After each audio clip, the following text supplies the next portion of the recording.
And if you do everything right, so a lot of perfectionists will get into corporate America because you Mm. fit well. You fit, oh, I'm going to do all these things right. I'm going to be a great employee. I'm going to move up in the ranks. But what happens is you're reinforcing a lot of those old patterns. And sometimes often certain successes will come from patterns that are actually not serving us. So Mhm. we appear on the outside that, wow, she really has it made. Oh, look at her. But on the inside, your soul is just crying out, please help me express my true self. You have done everything right in your career. The degrees, the certifications, the extra hours nobody asked you to work. Every box checked. And you're still exactly where you were 2 years ago. Somewhere in there, a quiet little question starts creeping up. What is wrong with me? Welcome back. I'm Rosie Zilinskas, creator of The Articulation Gap. And to answer that question, what is wrong with me? Well, the answer is nothing. Nothing is wrong with you. But something may be running underneath all of it that you can't see. That's the whole point of a blind spot. My guest is Cheryl Stelte, a spiritual coach and a master healer, founder of the Star of Divine Light Institute. 30 years helping women clear what's blocking them. And before you decide that this is a little bit too woo woo for you, stay with me. Cheryl calls it practical spirituality. I have had many conversations with Cheryl, and I would not be where I am if I had not had all of those conversations with her. I call her a mentor and a friend. This conversation may answer why and how you may be blocking yourself, so you don't want to miss this one. Cheryl, I am so happy and grateful to have you here today. I cannot tell you how excited I am. And how are you doing today? Well, I am actually giddy in being here. Like I said before we came on, I'm thrilled to be here, and I just welcome this opportunity to be of service to your women, your people. So thank you for having me. Oh, yeah. So let's just go ahead and get started. First of all, you and I have known each other just a little over a year. I have to tell you that I wouldn't be where I am today without your help, without a doubt. So much stuff has happened in my life, and we don't have to go into any of that, but without your guidance and your love and your kindness, and I love you, I just love you as a human being, as my mentor. And first of all, when you said to me, I want to be on your podcast, I was like, oh, you want to be on my podcast? I was like, oh my gosh. But it makes sense because part of the reason why I came to you, and from the instant that we met, and we met at the Joe Dispenza, well, not at the Joe Dispenza meditation, but I was there with one of my friends, and then we met another person. And she introduced me to you. We had dinner, and it was like an instant bond, instant connection. I am an entrepreneur, and a lot of it was I was holding myself back. But as you and I have had conversations, so many women in the corporate space have the skills and the knowledge and all that stuff, but are not able to advance in their careers the way they want to. And you, of course, have such an intuitive, and you're a spiritual coach, you have such intuition to be able to guide women to grow and evolve. And so, one of the things that I just want to start asking you, you know how women unintentionally hold themselves back. So let's start there. What are some of the things that you have noticed, that you have observed as to why women hold themselves back, whether it's in entrepreneurship or in the corporate world? Well, let's use you as an example, shall we, Rose? Yes. So when I met you, you were doing everything right. you were, and you had been for many years, you worked in corporate, you were in this momentum of doing all the right things. And then you weren't getting to where you wanted to be. You weren't becoming that successful person that you are now. Mhm. And so I could see there were just subconscious blocks. And that's what brought you to that retreat.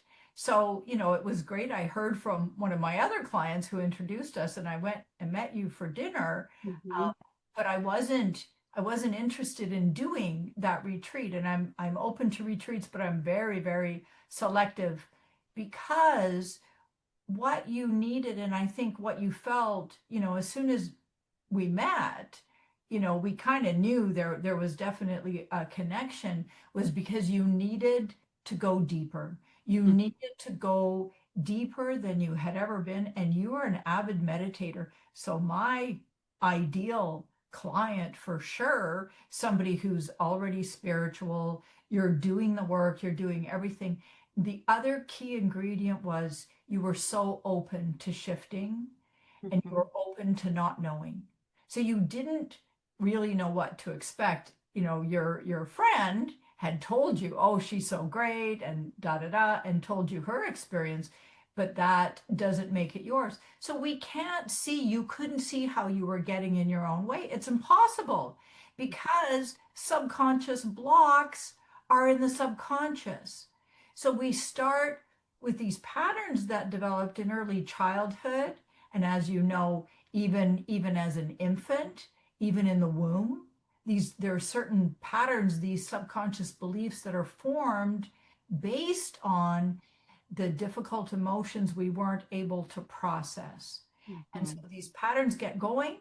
And when we're younger, they don't get in the way too much. That's why when you get into corporate, you're so much in your head. And if you do everything right, so a lot of perfectionists will get into corporate America because you Mhm. fit well. You fit, oh, I'm going to do all these things right. I'm going to be a great employee. I'm going to move up in the ranks.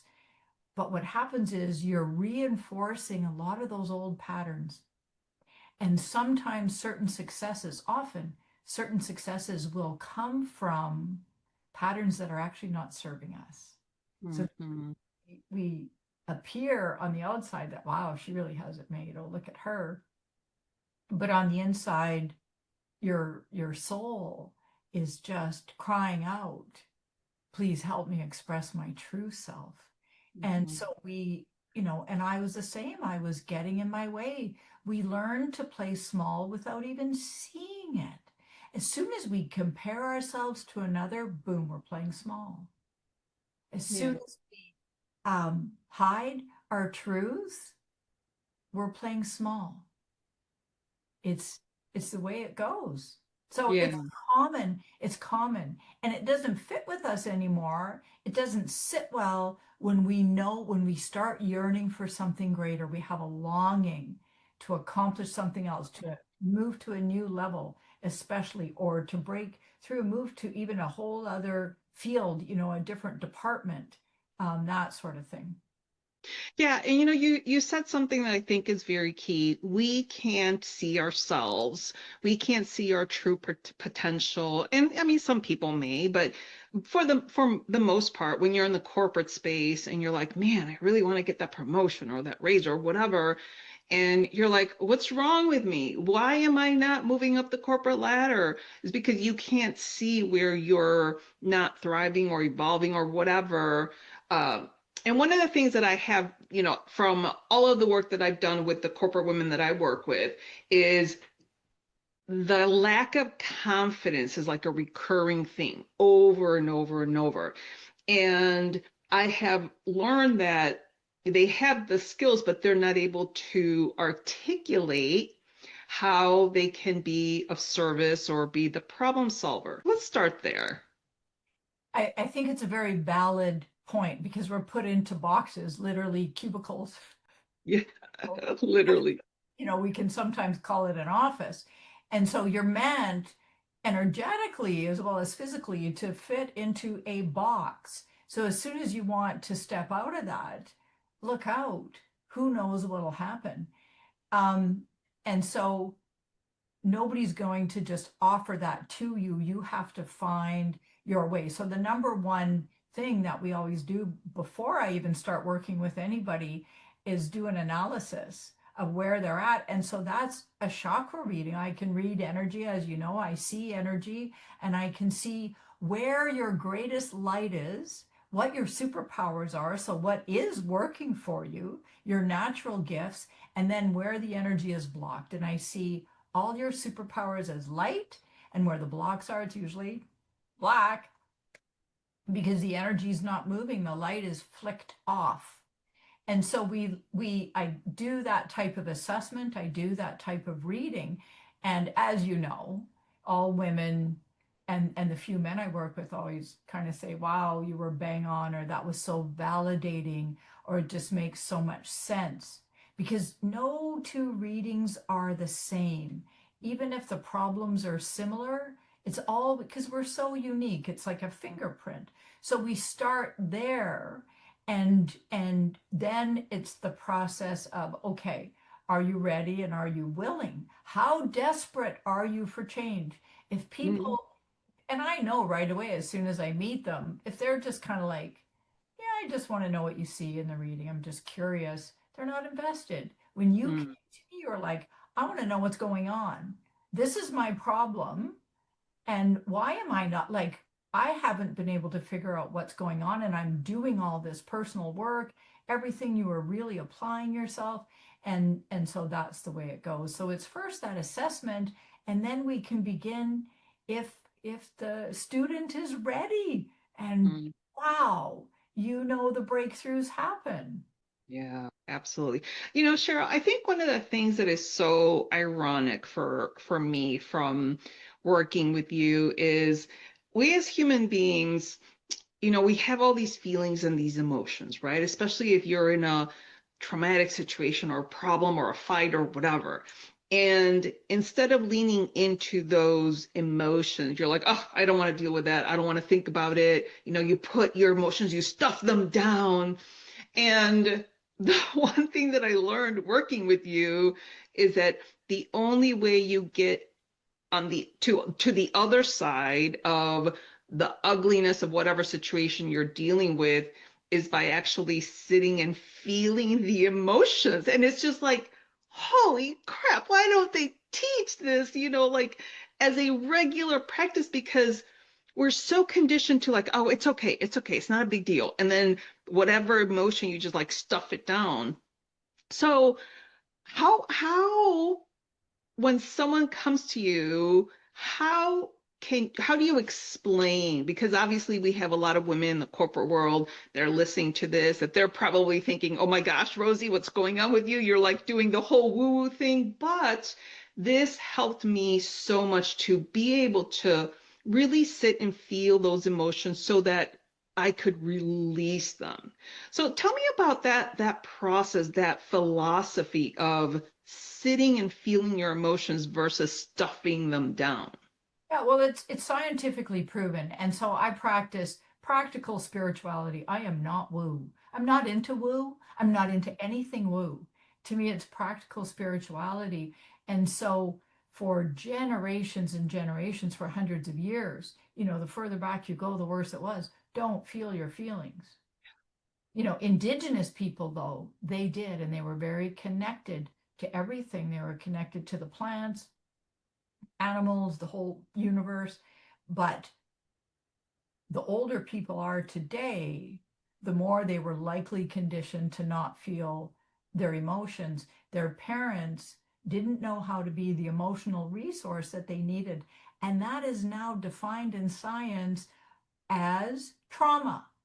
If you didn't have an emotional resource, someone to turn to with your deepest, darkest emotions, that's trauma when it's ongoing.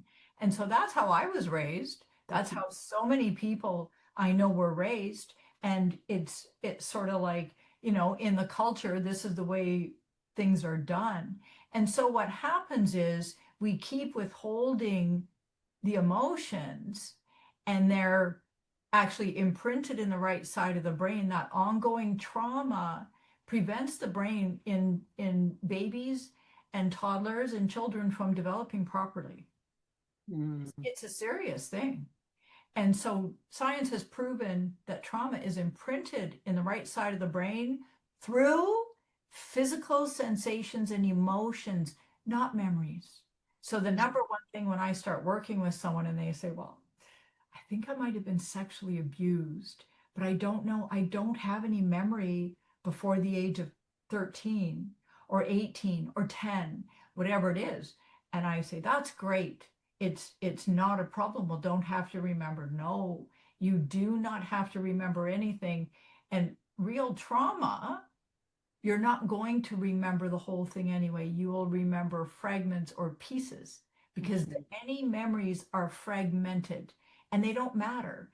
And science has also proven that it's not so much about what happened, it's that constant lingering feeling of uncertainty. So let's bring that back to a lack of confidence. If you're not feeling confident in a presentation, if you're not feeling confident in rising up the ranks, whatever it is, you have any amount of uncertainty that way that keeps showing up, it's a result of, it's a symptom of hidden trauma. Mhm. So I help people safely and easily go back to that so we can clear the energy. And I say we because we're working together and we use the science to access that and to clear it and to re-empower because it is through the wounding, the traumas that you find your greatest self, your true self, your inner knowing, which feeds, it fuels your confidence. Rosie, are you not saying a lot of things and doing a lot of things in your life right now that you would have never dreamed of doing? Oh, absolutely. Yes, And absolutely. it's And not mindset work. right, right, absolutely.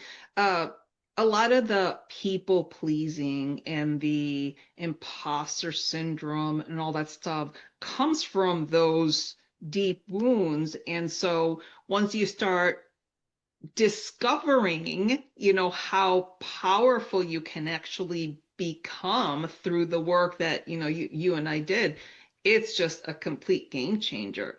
And one of the things that I want to tell women that are stuck in the corporate world is that you're perfect as you are, but there is work that you could do. And when I came to you, I was like, I feel like something is stuck in my throat, like literally, like on the right side, like something is just stuck. So when you use like the word blocking you, I was like, oh my gosh, that's me. Like, what's going on here? And so with women that are like people pleasers or that just want to, or that a lot of young women don't want to ask questions. They don't want to talk to people on the phone because they're like, oh my gosh, I don't want to do that. I have a lot of anxiety, and it just I feel that it's a lot of it is the throat chakra. So let's talk about your book. You wrote a book, so tell me about your book and how that applies to like the throat chakra blocking. Well, the throat chakra is all about feeling seen and heard and speaking your truth. And so many of us didn't get that as children. We may not have been told to be quiet or to shut up all the time, and maybe we were, but our voice wasn't heard. What we had to say was negated or wasn't valued. And so we kind of, after a while, we stop. The highest level of the throat chakra is fully expressing your purpose, your soul's purpose, and the truth of your being. And it's doing it with joy and ease. It's not like psyching yourself up to do it. It's nothing like that. It comes naturally. And so with the throat chakra, I've been a healer for so long, over 3 decades, and started out just healing myself, and then others wanted help, and and on it went. And so I wrote that book, Heal Your Neck Issues and Let Your Throat Chakra Shine. And it was because all of my clients had throat chakra issues, and I thought I had more throat chakra issues than anybody else in the world. But we keep moving to new levels, and every block that we have is like a secret doorway that we can unlock to another aspect of our greatest self.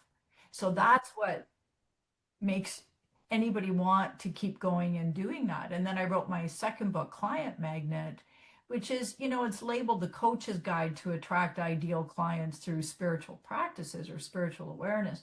But when it comes to when you're in corporate America, you can absolutely do all the same practices to attract the perfect position, Mhm. perfect opportunities, or if you're looking for a new opportunity outside of the company that you're working in, it's a great book because all the same practices apply. And then my most recent book, From Block to Powerful, The Spiritual Guide to Unlocking Inner Clarity and Authentic Power, is a much more advanced book. I call it my legacy book, and that one um, is just chock-a-block full, like all my books, of different practices that you can do to help yourself grow and evolve. And it's the work I do, as you know, Rosie. You learn how to become your own energy worker to make all this work, and then you will end up using the practices yourself to help others. You can't not, and I welcome that. Use whatever you learn through me, make it your own, and take it out into the world in whatever, if you're in a supervisory position and you really want to help your staff, sometimes a lot of those things will come through. Absolutely. And, I think a lot of people think like, oh my gosh, chakra reading or like energy work. It's like, oh, it's kind of scary because it's unknown, but all it is, like in my humble opinion, it's deep breathing, sitting there, feeling your emotions, and it's processing so that you can grow. People make it so scary when it's not scary at all, but you do have to do the work, meaning that you have to take the time to invest it in myself. Every time that I meditate, I'm like, oh my gosh, that was so good. And there's some meditations that are amazing, and there's other meditations that I'm like, okay, I didn't get to, my brain was all over the place. So it doesn't ever have to be perfect, but I always get something out of my meditation. So, how would you describe, Cheryl, when someone is trying to work with you and do energy work? How do you generally describe that to people? Well, first off, science has proven this is very scientific.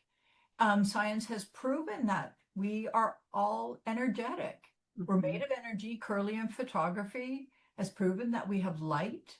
mhm. Everything is made of energy. Everything is moving. I mean, how many decades have we had that information?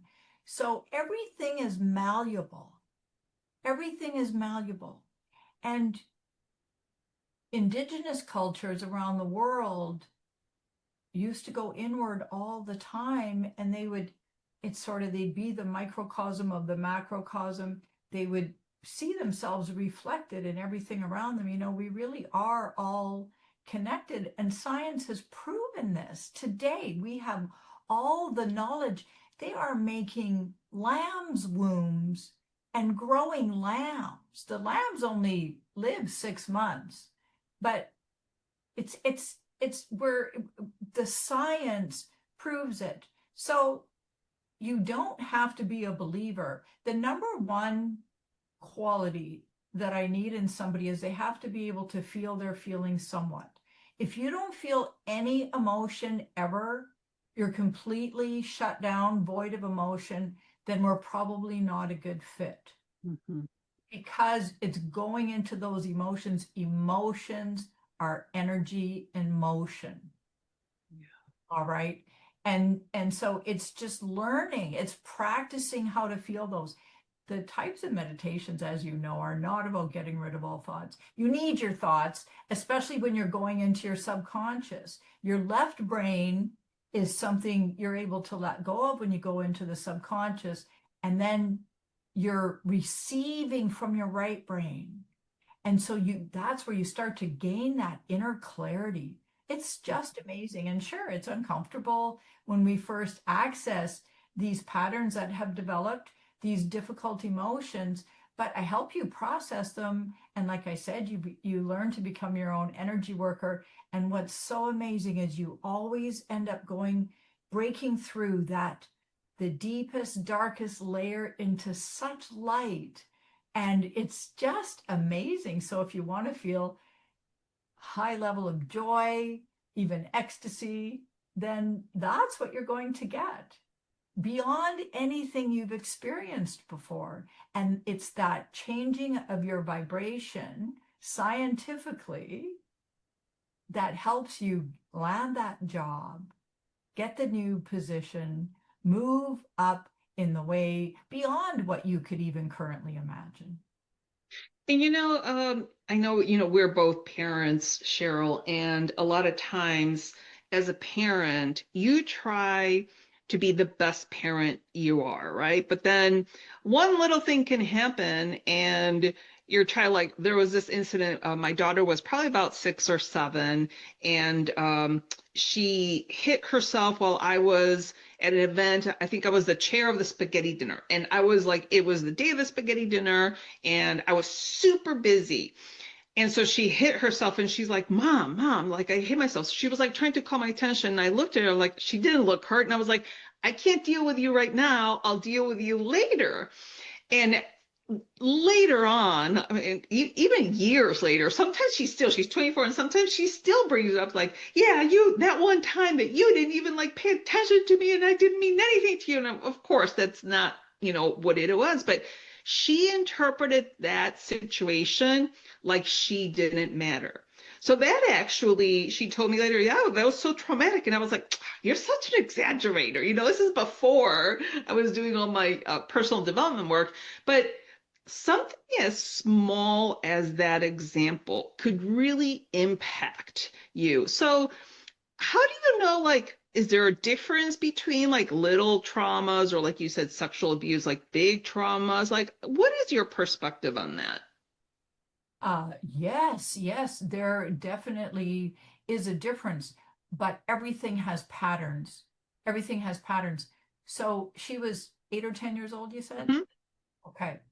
And she keeps bringing it up every once in a while. Mom, you totally. Now, she likely had the pattern that I don't matter, how I feel doesn't matter, Mhm. that started early on, because when we don't get the emotional resource, and I know that every generation, and I know you did a much better job than your parents did. I know you Mhm. well enough now. We're not poo-pooing the parents, folks. This Right. isn't about poo-pooing the parents. It's about recognizing the pattern. So in every family, there are cultural beliefs, cultural conditioning that comes through. So if her emotions weren't recognized, right? And this pattern goes on because it's not part of the culture, part of the family to share the emotions, then it's how I feel doesn't matter. So then she overreacts. Mhm. Sure, when you said I can't deal with you right now, if she were in serious danger, if she were bleeding or something, you would have stopped. Now Sure. let's fast forward. Let's say you're the woman that you are now, and you have all this background and you've changed so much energetically. You're operating in the world at a much higher level, and you have this 8 or 10-year old come to you and, Mom, I hit myself. And you've got the spaghetti dinner going on, your response would have been very different. Mhm. Mhm. I am so sorry. Here, come stand near me while I get all this done. I'm Mhm. with you. Here, why don't you help me? It would have been very different, right? Right. Because your conditioning was, maybe, I'm wondering, because you got to that place of overwhelm, we can be conditioned to be pushed to overwhelm. Was your mother living in overwhelm? Did you learn it from her? So it always goes back to the conditioning, and we are all so conditioned. I just think it's the coolest time to be alive right now. I'm in my 60s. I've seen life. I've seen a lot, and the way humanity is changing and evolving, it's such an exciting time. And your daughter, you said she's 24, And so she's at that stage where it's possible. And, you set such a good example. She can start taking responsibility for herself. Oh, so I felt that then. Am I going to let that affect me for the rest of my life? you know, and maybe you can sit with her and here, let's just replay it or do whatever and help her feel what that felt like to not matter and ask her, does that play out anywhere else in your life where you feel like you don't matter? What else is going on? And help her take responsibility because no one can do the work for us. Exactly. And And that's a lot of what you and I did in our sessions, Cheryl. It's like, okay, well, where else did you feel if I was feeling not seen or I couldn't like speak my truth? Well, where else? How did that show up? And I still, my dad was really motivated to encourage us, but the way he did it, so if I came home and I said, "Hey, Dad, I got an A in my class," he would be like, "Well, that's great, but why didn't you get an A plus?" If I would say, "Hey, Dad, I got my first job. Did you ask for a raise?" And then that stayed the whole like my whole adult life. Hey, Dad, I got a promotion. Well, when's your next promotion? So he was doing it from the perspective of trying to motivate me, but the way I interpret it is like everything nothing I ever did was good enough for him. And then that's where it's like, oh my gosh, like I just got this amazing promotion. He's like, well, what's next? I'm like, so, and I know that's from, the conversations and I should say, the way he articulated encouragement. So if you think about women in the corporate world, they often are dealing with feeling invisible because their hard work is not recognized at work. So what would you say to somebody that isn't corporate and feeling stuck and frustrated because they're working really hard, but nothing is happening in their careers to advance? if their greatness, their great work is not being recognized, it likely started in early childhood.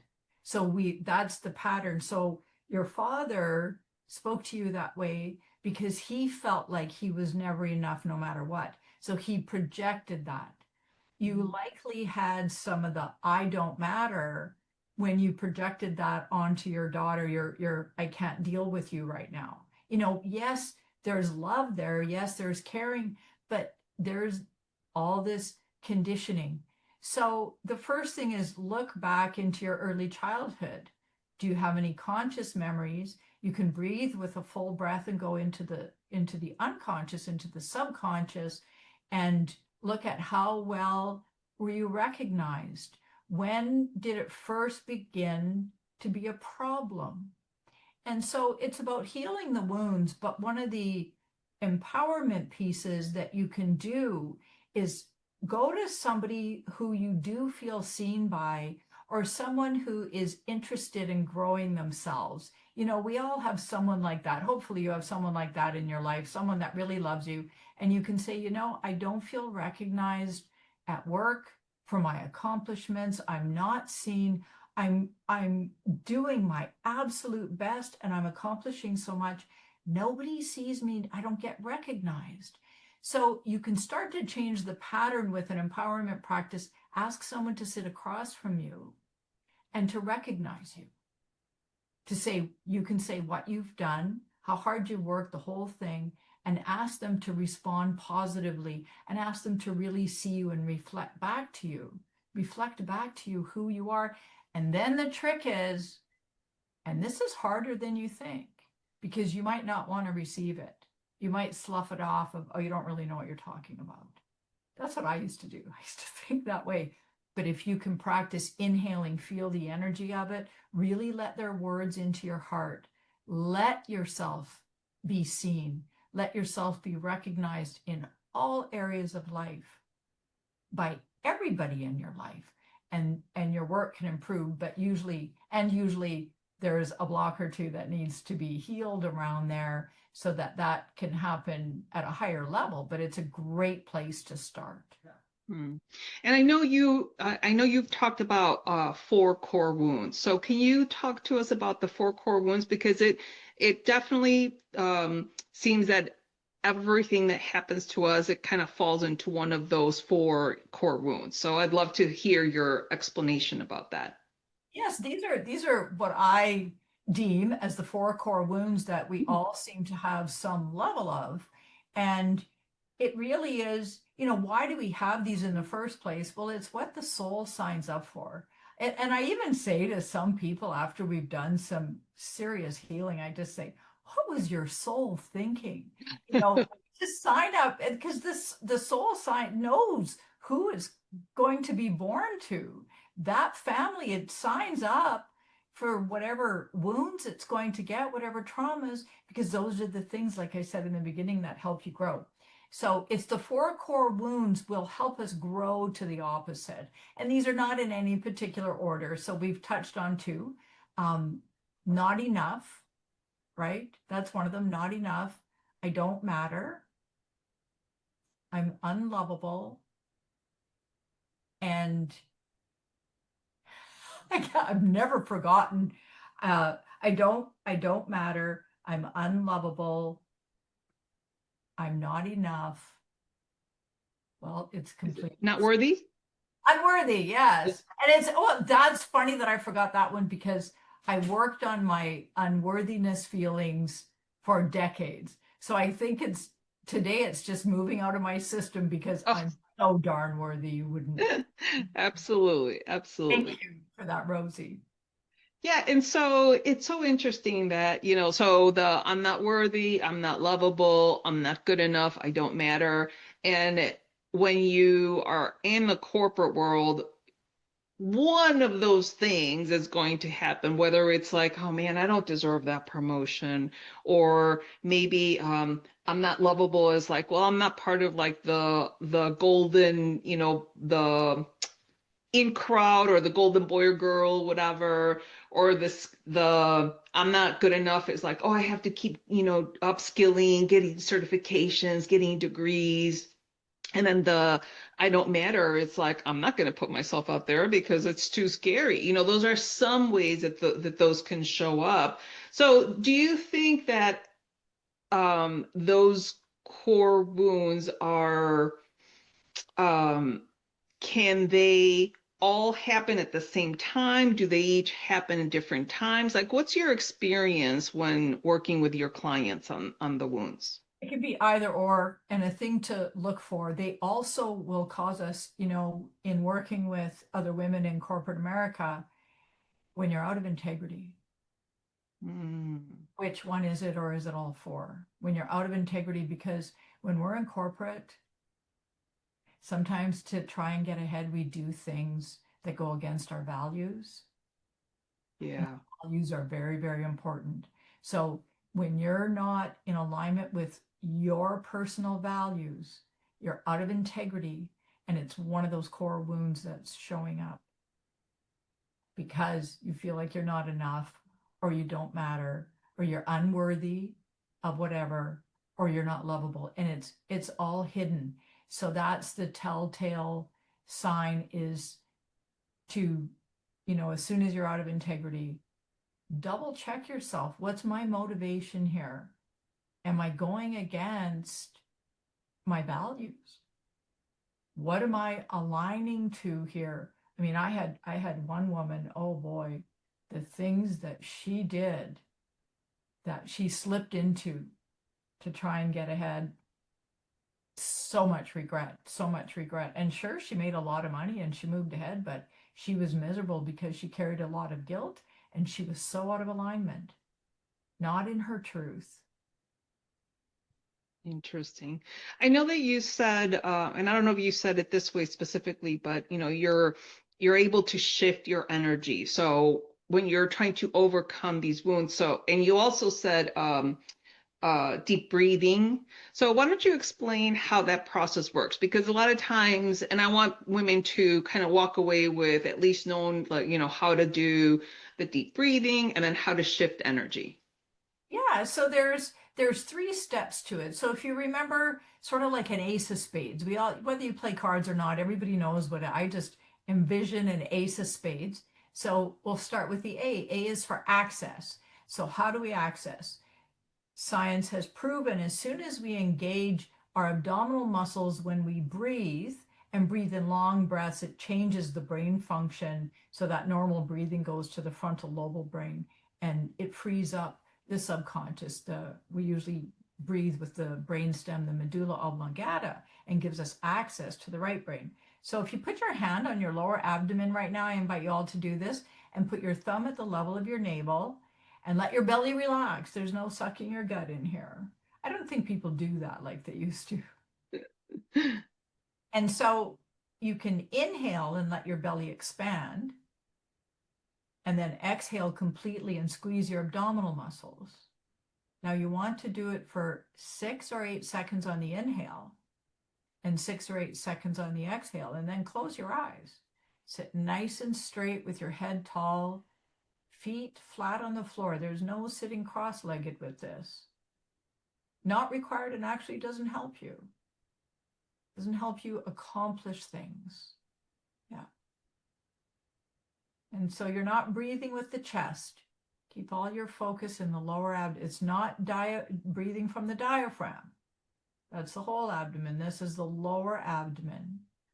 And that's going to, you do it long enough and it's going to give you access to your subconscious. It'll take you out of your left brain and put you into your right. So it takes practice. And then you can, there's a number of pointed questions you can ask yourself. And if you stay and listen to the end, you'll be able to grab my 3 meditations so you can listen along with me. So stay until the end here. And then you can start to clear the subconscious blocks. And all that is breathing through the emotions. And you may feel physical sensations. Josie and I work together. How many times did you feel something in your arm or your leg or your shoulders, wherever it was? That's how the body holds the trauma. Scientifically proven. So you allow yourself to stay with it and it'll clear through the full breath. So that's A is for access, C is for clear, and I'm giving a quick summary, and then the E is for empowerment. So when you follow the emotional thread down, you eventually get to the truth of your being. You clear enough of it, and you start to feel differently, and you discover the greatest truths about yourself. And you'll be so surprised, so pleasantly surprised, absolutely even ecstatic around what you discover about yourself, and it shifts your whole system. So then you breathe into those new uplifting emotions and the new subconscious beliefs. You take care of your inner child and do all that. And then you shift into a whole new way of being. So I'll just repeat that. It's A for access those subconscious blocks. C is for clear them. It's breathing through them, let them shift. And then E is for empowerment. You discover more of your true self, who you really are. And so you will attract the right people, situations, places that are in alignment with the truth of your being. I feel amazing. And it's because you helped me through that deep breathing and feeling those emotions. And we would go back into, my past and, okay, well, when did that start? When do you think that started? I'm like, oh yeah, and I would tell you whatever situation. And then it's almost like you could help me identify. It's almost kind of like you break it all down and then you build it back up, and that's how you feel the empowerment. But I'm just going to say this again, Cheryl, that I wouldn't be where I am today without your help and your guidance. And it is just by the grace of God that you were put into my life, because you have been such a mentor, a person. And again, I'm going to say this, I just love you as a human being, because you put out so much goodness into the world, and you're teaching other people to do this kind of work. So the last few minutes, Cheryl, I just want to ask you, so how did you get to this work? I know you've been doing it for a long time, but what was it that made you start doing spiritual work? Well, it was the wildest thing. Spiritual was not a word in my vocabulary. Meditation certainly was not. None of that stuff at all. I was raised Catholic, living in Alberta, Canada. But my deceased brother's spirit showed up on the beach one day. And it was a huge ball of white light hovering above me as I was laying on the beach. And I'd never experienced anything like it. So much love. And he spoke to me through my friend who was there, who never channeled a spirit. She never had an experience like this. And his message to me was to start meditating. And I started using that full breath only because my body did that to stay warm in the winter because it was so cold up in Alberta. And my body just wanted to do that. And I started healing myself. And I was just blown away with how my life started to change. Everything, relationships, health, my work. I got a new job. I ended up getting more training, and on it went. And people started asking me for help, and I started studying other modalities. And so it all just sort of happened. And so many people would say, you're a healer. You should do this work full time. You're like a spiritual teacher. You should be doing this. So I did it for a number of years part time. And then I went back to school and studied interior design. And I started a spiritual interior design business. So I help my clients that way not only renovate their homes but renovate themselves. And that was just, oh, that was such fun. And on it went until this is all I do. you Yeah. know it's full time and I love it. And it's just because when other people heal, we heal. When you heal, I heal. And the more I heal, the better healer, teacher that I can be and guide. And so it's just so fulfilling, so fulfilling. So that's how it all began, and I'm thrilled to be here. Yeah. And it's like when we started working together, you're like, Rosie, you're going to be able to use this work in your business. And I was like, oh, and now it's hilarious because almost every time that I have a conversation with a client, and I don't necessarily call it energy work or anything like that, but I definitely talk about, how you feel, your emotions, and having to really sit and feel and breathe them.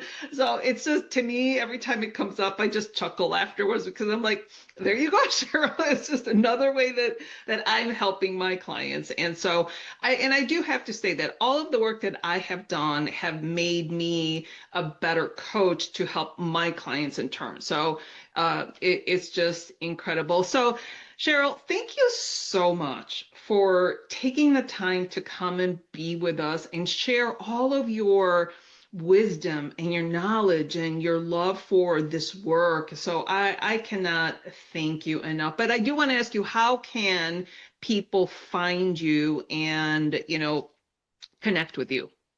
One of the best ways is go to my website, starofdivinelight.com. So it's no dots or anything, just all lowercase, one word, starofdivinelight.com. If you know you want to connect with me and you want to hop on a call, you can just enter callwithcheryl.com. And Cheryl is Cheryl. So callwithcheryl.com. You can also find me on Instagram, and there I'm stelt.cheryl, and you can find me on LinkedIn. And yeah, you can also Google search Cheryl Stelte, but you will find me. And I would love to hear from you. Would just love to hear from you and connect. Sounds good. And I will put all those links in the show notes. So Cheryl, thank you so much for this wonderful conversation. I cannot tell you how grateful I am to have you on today. I'm truly honored. Thank you, Rosie. I so enjoy talking to Cheryl as often as I can. One of the things that she left us with is an empowerment practice for women whose work goes unrecognized. And what's really interesting is that sometimes we have a really hard time receiving that recognition.